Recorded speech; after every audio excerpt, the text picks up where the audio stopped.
虽然美国财长耶伦支持取消对华加征的关税，但他同样在撺掇欧盟要在对华问题上结成美欧统一战线。应该如何来理解美国的对华立场？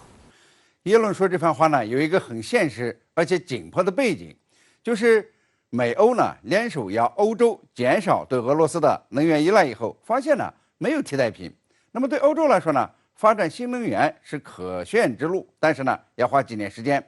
但是突然发现呢，这发展绿色能源呢，就得增加对中国的依赖。中国在可再生能源技术和供应链中呢，占据了绝对的优势。那么其他国家呢，在大步迈向新能源的时候，对中国的依赖程度呢是必然提高。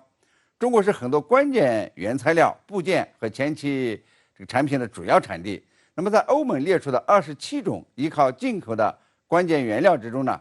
，3%呢都是来自中国，有些呢甚至是为中国所垄断。就说太阳能电池板吧，2019年全球企业中呢80%以上的太阳能电池板都是来自中国。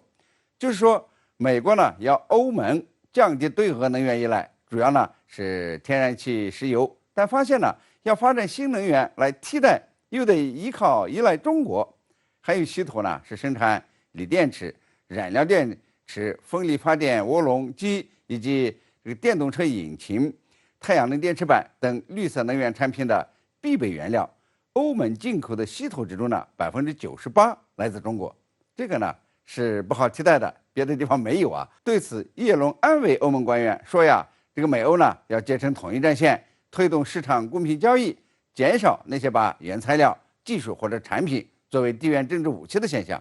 实际上呢，耶伦的所谓统一战线是没有任何实际意义的，不过就是一句安慰的话。我倒觉得呀，这正好是强化中欧合作的好机会，把中国在新能源技术、产品和原材料方面的力量释放到欧洲市场，突破美国对中国这个太阳能板出口所设的限制。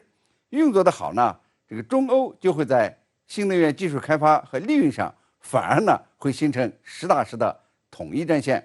这呢就要看欧盟能否掌握战略自主性了。好的，也谢谢陈先生跟我们共同在线分享您的观点，谢谢。